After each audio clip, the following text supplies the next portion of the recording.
안녕하세요. 이게 미리 공지가 있었는지 궁금하네요. 미리 공지가, 그러니까 간증을 하실 분들이 원래 공지가 있었나요? 네. 근데 저는 공지를 못 받았지만, 제가 저기 앉아 있으면서 안 나가면 안 되겠다는 생각이 들어서 저는 이영일 집사님의 눈 치유 시리즈 2, 전 두 번째로 제 눈에 대한 간증을 하겠습니다. 네, 여러분께서 다 아시다시피 제가 눈의 망막이 이제 찢어져 가지고 그거를 3월 달에 병원을 가면서 진단을 받게 됐습니다. 3월 달에 바로 이제 알게 된 게 아니라 전부터 이제 몸은 저한테 말을 계속 하더라고요. 제 눈이 계속 말을 하고 있었어요. 뭔가 이상하다, 잘못됐다. 근데 저는 애써 그거를 외면했다고 해야 되나? 그 문제를 대면하고 싶지가 않았어요.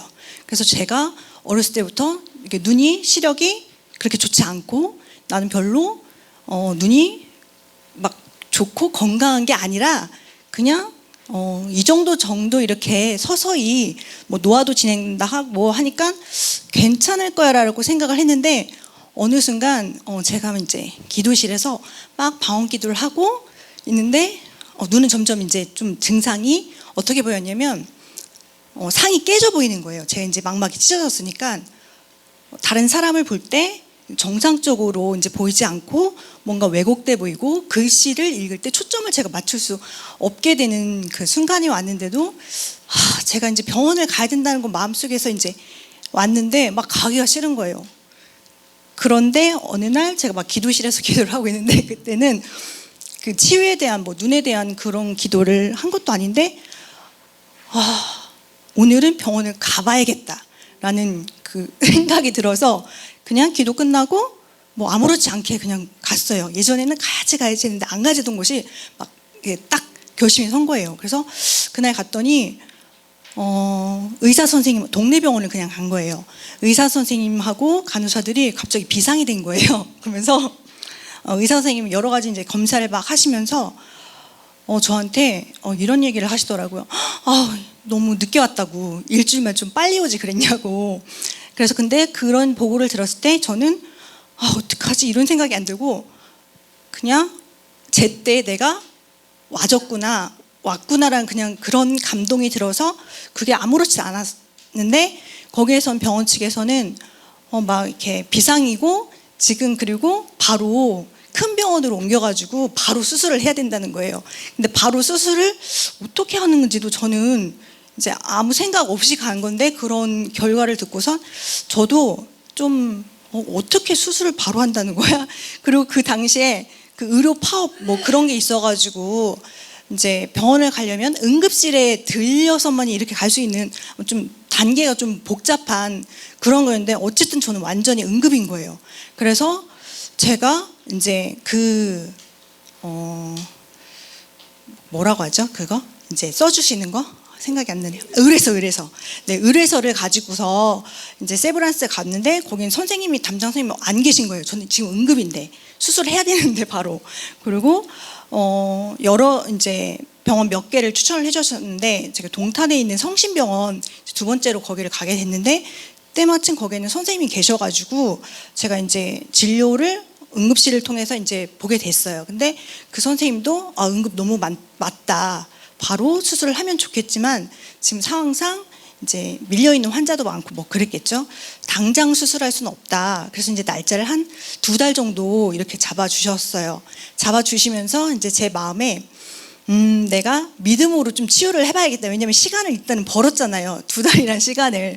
그래서 믿음으로 해봐야겠다라고 이제 결심을 했는데 하면서 제가 기도실에 계속 반복 나와서 계속 이제 기도도 하고 했지만 제 눈의 증상은 점점 심각해지는 거예요. 근데 진짜 신기한 건 제가 믿음으로 뭐를 했냐면 하던 거를 그대로 똑같이 했어요. 운전도 똑같이 했고요. 제가 지금 생각하면 되게 내가 믿음이 있었네라고 생각되는 게 눈이 진짜 잘 보이지 않는데 제 오른쪽도 한쪽 눈만요. 근데 제가 집사님들을 모시고 차를 운전해서 점심을 먹으러 갔어요. 근데 지금 그분들이 저 다 나았다고 막 제가 이렇게 말하니까 모르셨을 거예요. 근데 저는 진짜 잘 보이지 않았거든요. 근데 진짜 그런 게 모든 게 다 그냥 가능했어요. 그리고선 이제 수술 그 2달 사이에 선생님이 응급이긴 한데 빨리 수술하는 게 좋지만 수술을 못하는 상황이잖아요. 그럼 저는 계속 점점 더 나빠질 것을 이제 선생님도 각오를 해야 되고, 그리고 이제 이게 굳어지기 때문에 망막이라는 게 벽지와 똑같다고 얘기를 하시더라고요. 벽지가 떨어졌을 때 바로 붙이면 바로 붙잖아요. 근데 이게 굳어지면 이제 붙여도 잘 이제 안 붙는데, 어쨌든 저는 그런 것들이 뭐 신경 쓰이지 않고 어쨌든 그 시간 동안 제가 믿음으로 기도도 하고 해야겠다라고 이제 해서 계속 하면서 점점 이제 눈의 상태는 그랬지만 제가 그거를 막 표시내거나 막 그렇진 않았어요. 근데 그게 마음에서 막 꼭 참아야지, 나 막 그런 건 아니었어요, 진짜. 그리고 이제 수술 전 검사 이제 딱 하면서 선생님이 딱 이러시더라고요. 상태가 나빠지지 않았다고. 그리고 근데 이게 굳어졌기 때문에 잘 붙을지 어떨지 모르겠다고 그냥 그런 얘기만 하고 전 이제 수술에 임했죠. 근데 수술하고선 제가 전신마취도 되게 처음이었어요. 근데 이제 그걸 모르기 때문에 저는 그냥 아무렇지 않게 했는데 복잡하더라고요. 전신마취라는 그 단계가. 그래서 이제 수술을 마쳤는데 선생님이 딱 너무 잘 됐다고. 그리고 이게 수술을 할 때 그러니까 이 단계가 있나 봐요. 그래서 이제 3단계가 있는데 그냥 우리 눈물하고 비슷한 거를 주입해서 하는 수술, 그다음에 공기를 넣는 수술, 너무 안 되면 오일을 넣는. 근데 그 오일을 넣으면 이제 심각하면 오일을 넣는데 그건 또 빼는 수술 또 다시 해야 된다는 거예요. 근데 저한테도 약간 그런 언지를 주셨는데 저는 그런 거에 동요치 않고 그냥 수술에 임했는데 오일을 넣는 그런 수술이 아니라 그냥 보통 평범한 수술로 해서 제가 지금은 되게 많이 좋아졌고 여러분들하고 제가 눈도 맞을 수 있어요. 이제 예전에는 그것도 사실 좀 힘들었거든요. 그리고 제가 수술을 하고 나서는 뭐가 더 힘들었냐면 자세를 바닥을 계속 보고 있는 거예요. 2주 동안. 근데 잠도 그렇게 자야 되고, 그리고 모든 생활이 그냥 다 바닥을 보면서 하는 거라 제 한쪽 이 왼쪽 어깨가, 제 눈도 문제지만 지금 어깨가 막 너무 아픈 거예요.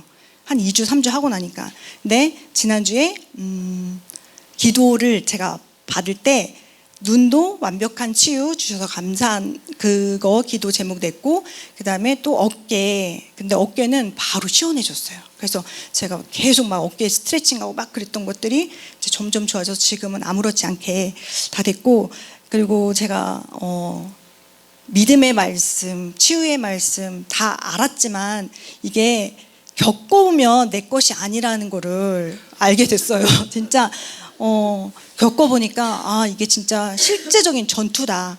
전투고 싸움이다.